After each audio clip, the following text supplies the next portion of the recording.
In this video, we'll discuss the video games I'm looking forward to the most. Some releases are for the end of this year, but most will be released sometime in 2018, and unlike last year's video, I'll actually try and keep this organized by grouping each system together.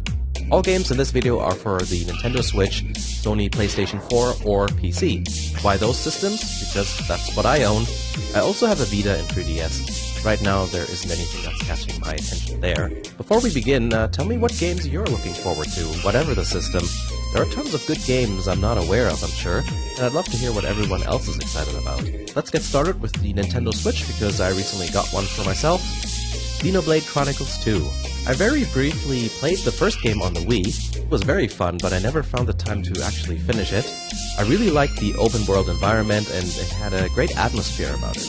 Even though the second game is a sequel, I'm sure it'll be fun to play even without having finished the first one. Xenoblade Chronicles 2 looks pretty amazing, with a lot of different environments to explore, and I'm always up for games that provide a sense of discovery, and the trailers at least seem to emit that sort of vibe. Like the first game, everything takes place on top of giant titans, which is a pretty crazy idea. I like how the environment and wildlife is different depending on the time of day, and it looks like there are many dynamic things like that in the game. Battle mechanics seem fairly deep and complex. I'm a bit stupid when it comes to stuff like that, but I enjoy these sort of games nonetheless. It comes out on December 1st, and I'll be picking this up when it does. I'm even considering doing a playthrough of this game here on YouTube, so we'll see if that's something I'll do or not. Project Octopath Traveler.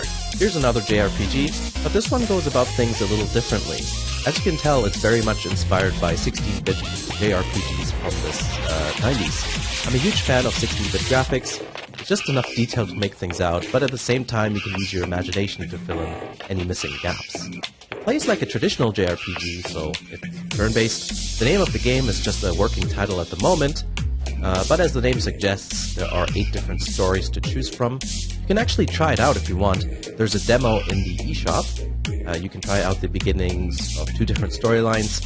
I noticed both of them start with the characters waking up from a dream / flashback. Not sure if that's the same with the other 6, but it might be foreshadowing that these paths might intersect later in the story, maybe? Who knows? There's no definite release date other than sometime next year, but I'm looking forward to its release, and I can't wait to see more. Pokemon Switch. It's been confirmed some sort of Pokemon game is being developed for the Switch, and that's pretty much the only info there is. I'm curious to see what they'll do. I really hope it's going to be a mainline game, and not something like Pokken Tournament or another Pokemon Stadium-like thing. Supposedly the earliest we'll see this game come out would be at the end of 2018, which most likely really means 2019, so we'll see how that goes, I guess. Now we'll be talking about PS4 games, which there's only one of. I notice there are less and less games I'm interested in each year for this console. Red Dead Redemption 2. Red Dead Redemption is one of my favorite games ever, and I'm happy to hear that it's getting a sequel. The graphics look pretty awesome. Not sure how different gameplay is going to be, but how much different could it possibly be? I do hope they'll fix the clumsy walking and horse physics, as well as the over-enthusiastic auto-aim feature of the first Red Dead Redemption.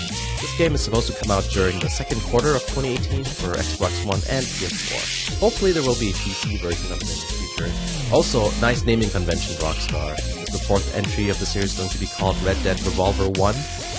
Next up, we have PC games. As you can tell by the name of my YouTube channel, PC is my preferred platform. I need to talk about Okami whenever possible, so here it is yet again in another video. I have the original PS2 version and the PS3 remake, but I just like the idea of being able to play this game on the PC. I really hope there isn't going to be some sort of 30 FPS lock or some nonsense like that. It's going to be interesting to see how they'll implement keyboard and mouse controls, but if all else fails, there's always the controller to fall back on.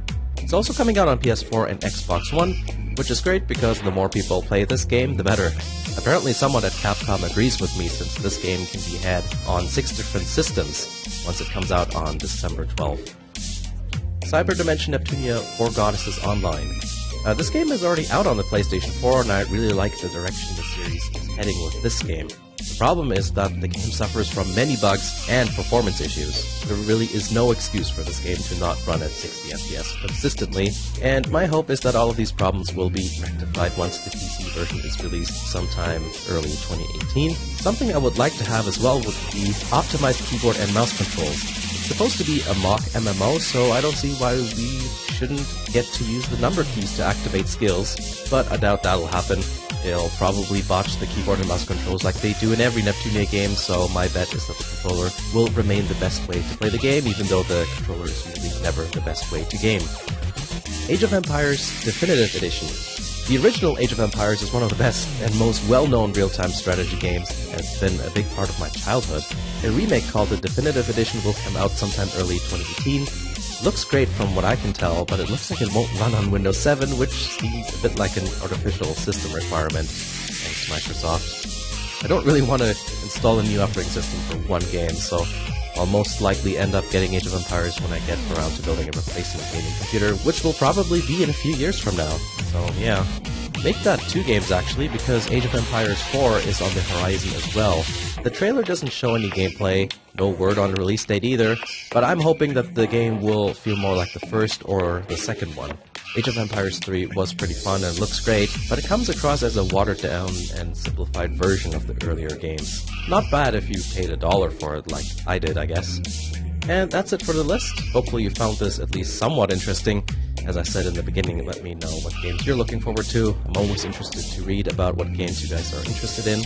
And just a quick update, I've been considering making a streaming schedule where I stream around 3 times a week maybe. I like the idea of having one day of the week dedicated to a niche Japanese game, another one for something more mainstream, and then another day where I just stream whatever I'm in the mood for, really. Sounds like a good way to add some variety, I guess.